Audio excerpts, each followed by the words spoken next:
we are also right in the midst of a transition. Joel and I are handing the leadership to another couple. What should I say, Julia? You can say, no, we can talk about it. We're really excited about it. Hey everyone, welcome to our Transformative Talks, where we discuss all things transforming leadership. This series is for the cultivator, the motivator, the change maker. And today we have with us Pastor Julia ABell, joining us from Cronulla Bridge, New South Wales. What a fabulous place to live. No complaints here, Steve. Perhaps some envy over here. Julia and her husband Joel are church planters, and they're the lead pastors at Revitalise Church in the Shire, in the southern suburbs of Sydney, the beach suburbs. Julia is an enthusiastic leader who inspires faith, and she's got an authentic way of communicating Bible truths to bring life and vitality to her listeners. You probably know that from 1999 to 2018, Julia and her husband Joel were on the team at wonderful Hillsong Church, and I think for an entire decade were the lead pastors right across the Australian congregations. So fabulous track record of leadership, and I'm sure many wonderful insights into leadership. Julia, I think you've just been appointed as the National Director of Australian Christian Churches Women. Is that right? Yeah, it is, Steve. That happened in December last year, and we were just getting started with a bit of a plan forward with Australian Christian Women. Yep. And then COVID hit. So all the plans of visiting different pastors and leaders and credentialed women all around Australia got put on hold, and we had to, like everybody else, come up with a different way to see this ministry to women move forward. So, yeah, it's an exciting time. It is. It's an exciting and a different time. Well, again, welcome. Thanks for being with us today. And I'd like to start with you telling us about, briefly, your leadership journey and indeed your current leadership roles. Yeah, Steve, I would actually go right back to my childhood and being encouraged when I was at Sunday school. I grew up in the Uniting Church, and we were encouraged as kids to actually take an active role in our church. And I remember as an 11-year-old girl having my first leadership role in the creche, looking after the babies. And then from there, I have been involved in youth ministry, youth leadership. My first appointment as a full-time pastor was as a youth pastor. And then from there, we became senior leaders in a church in Wollongong. And after hearing the call from God, we actually made the transition out of that role and then started our journey, our 20-year journey at Hillsong Church, as you mentioned. And I had a whole stack of different leadership roles there. The most recent role before we stepped out of Hillsong Church to plant Revitalise was overseeing all the campuses across Australia. So that was my specific role. Alongside my husband Joel. Joel was overseeing the whole thing when it came to Hillsong Australia, and my specific role was the individual campuses across Australia. And then obviously, as you mentioned, the last 18 months, we've been planting a brand new church called Revitalise, and that's here in the Sutherland Shire. So at the same time, though, we've been pioneering an NGO called Convoy of Hope, which is actually a NGO that was founded in America and actually has quite a substantial reputation over there, much like I think the Salvation Army, Red Cross here in Australia. And halfway through last year, they actually asked Joel and I, would we consider pioneering the work of Convoy of Hope in Oceania, so the whole of Australia and all the surrounding island nations around Australia. So whilst planting the church, we've been pioneering this NGO at the same time. And recently, we've just embarked on the transition of our church to another brilliant couple that are going to be the senior leaders or lead pastors, whatever you want to call it, of Revitalise. So I've been actively involved in that transition with them. That's in a nutshell. Wow, well, that's a big nutshell, Julia. There's a great variety of leadership roles and leadership experience in there. I wonder, do you have a thought on what is leadership, or how would you define leadership? Yeah, look, I think leadership is the privilege that an individual has to lead others in a specific direction.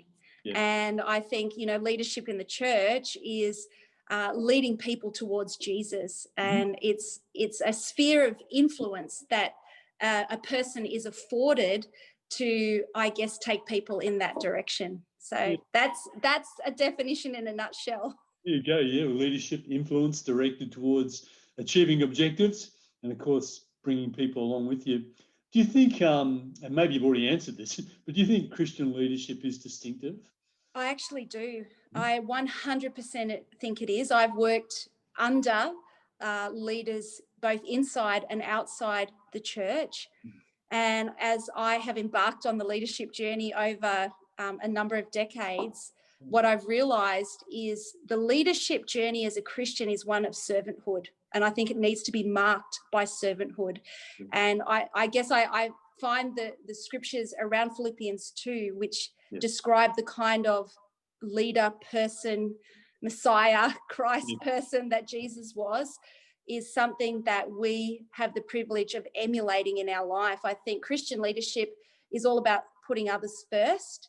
I think often leadership in other arenas is often I've seen me first, and it's dog eat dog kind of climbing the ladder type scenario.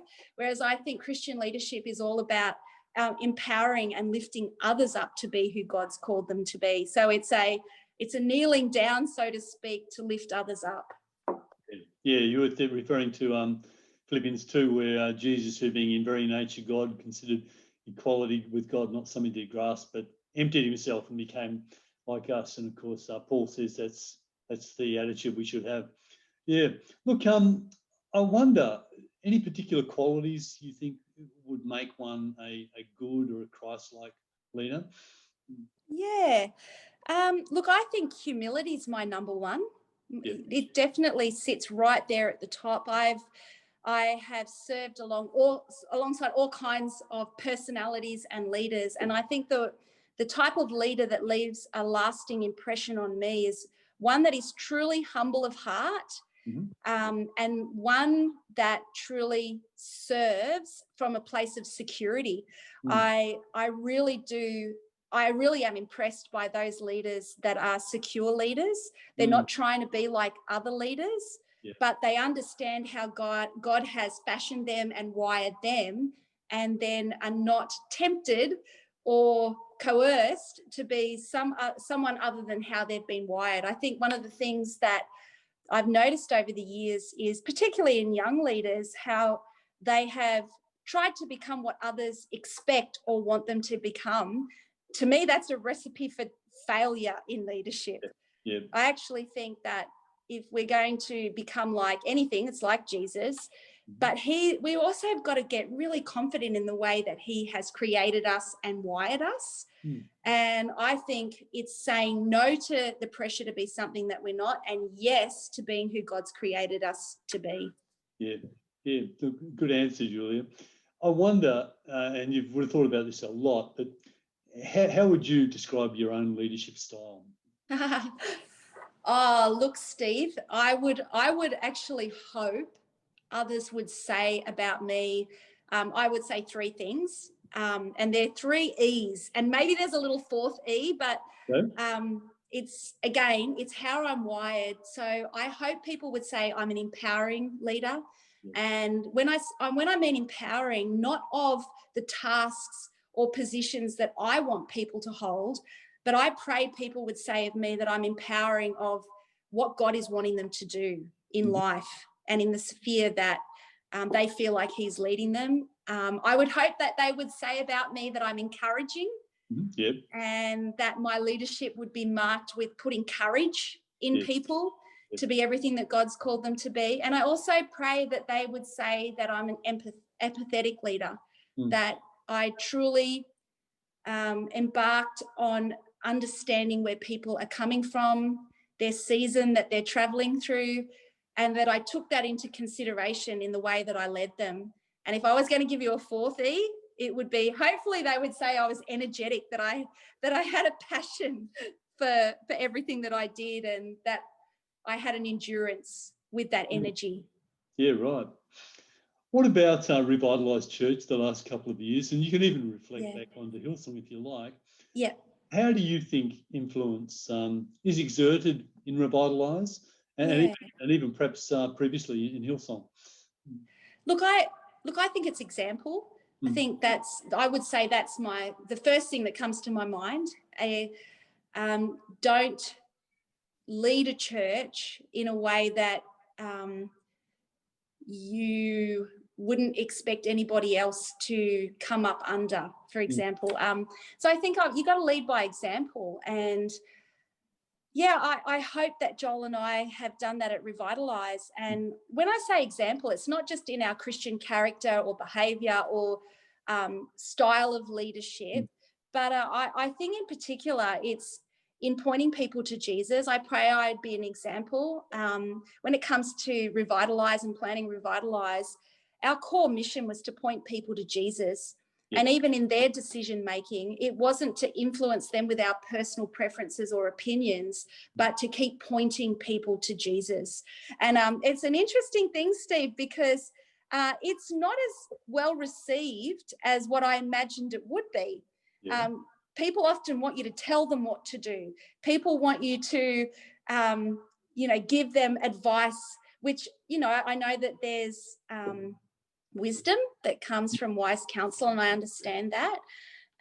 But at the same time, I think our responsibility as Christian leaders is to point people to Jesus. And if they don't know how to get to Jesus, is to help them work that out. Yeah, great. Church for me is one of the most interesting and perhaps most difficult leadership tasks I can imagine for a whole lot of reasons, but particularly because you're dealing with a volunteer army all the time. Most bosses have the threat of, if you don't do your job well, we'll sack you or you lose your pay. But in a church, you just don't have that at all. Yeah. So for me, it seems to be demanding form of leadership. How have you felt you've been successful in inspiring and motivating volunteers? Yeah. Well, I think if a leader is genuinely interested in people's lives outside the task or role that they want them to accomplish, I actually think it inspires people to go beyond maybe the role outside the church to serve within the church. But again, it comes to me right back to, if we're pointing people to Jesus, not to a task, not to a role that we want to accomplish, but if we're pointing people to Jesus and asking them, well, what do you think Jesus might want you to do in building his church, and you genuinely are releasing in that, I think that inspires people to get involved. Whereas I think if it's a have to, we need you to do this, the church won't be the same without you. I mean, they're all true statements, but I think it's got to come back to a foundational belief within inside of a leader of, I actually care what this person does outside the church, and I actually care more what Jesus wants them to do than what I need done. And so I would say I've always hoped to come from that angle in the way I lead. Yeah, great. So you want to see the individual in the crowd with all their aspirations, strengths and weaknesses, and connect them to the gospel, elicit a passion or something. Yeah. And to be honest, Steve, I do think that obviously church needs to function and there needs to be volunteer roles that are fulfilled. I totally get that. Yeah. But I honestly think the role of the church is to empower people for their Monday to Saturday or their days outside the church. And I think when that is the genuine core belief and foundation that you're functioning from, people can't help but get involved with that. Yeah, right. Well, that probably leads me to my next thought. I'm thinking about words that are really common, the word mission and the word vision. And we talk about mission a lot. Obviously, all Christian ministry is based on at least the Great Commission, so there's mission there. And you often hear the statement that all leadership begins with a vision. And so I'm wondering what your thoughts are on the role of mission and vision within leadership in your church context.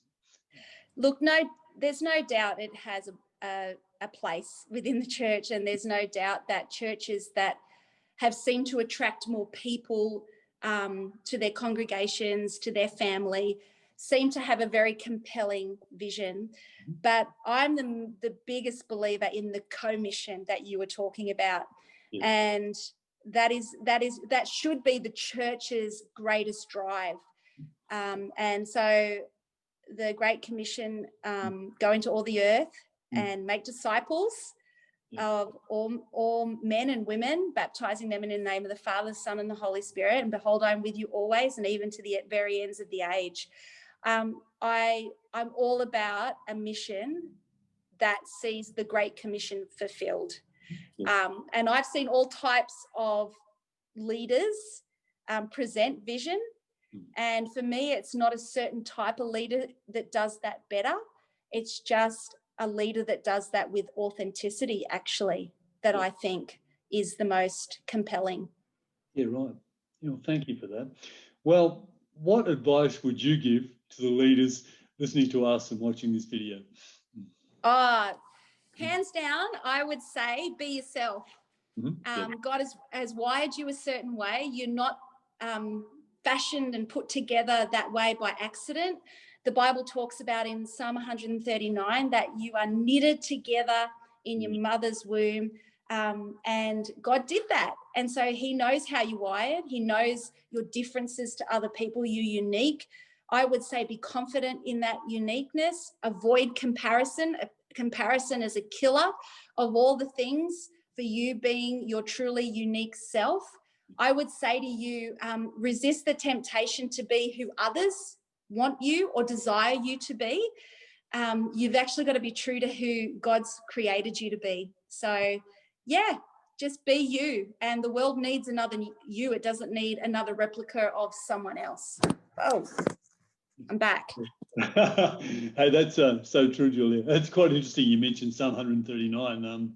I was with my leadership team yesterday, and that's exactly the psalm that we spent half an hour talking about before we prayed. It's one of those very powerful psalms if you ever grab a hold of that truth that you're uniquely created by God and special to God. Would certainly give you a sense of self-confidence, wouldn't you? And perhaps capacity not to be always competing with everyone else around and about you. Yeah. Steve, we've Joel and I have actually had the privilege of meeting up with a lot of people in ministry, and in my role with ACW, I've also been meeting with a lot of different women in ministry and credentialed women. And one of the biggest things that I come up against is people feeling the pressure to be who they're not from a consumer type Christian audience. You know, they want this from me, they want that from me. And all that does is leads to disappointment and even in the worst cases, burnout. Yeah. And so that's why I'm so passionate about encouraging people, be who you're called to be. We don't need another, this leader or that leader, the latest, podcaster or the latest online church guru. We actually need you, and the body of Christ needs you. Yeah. Look, that's fabulous advice. Thank you very much for it, Julia. And also thank you for your example for being a confident, self-confident, confident in Christ, a female leader. I've got a lot of women around me in the college and in our student body. In fact, our student body is more than half women, women who want to serve God. So it's just fabulous that people like you are providing a role model and creating a path for them to go forward. Thanks for your insights. I pray God's richest blessing upon you and Joel and your family, Revitalised Church, and indeed your new ministry horizons over the next little while. Thanks for joining us in this transformative talk, and I hope to see you all again soon. Bye-bye.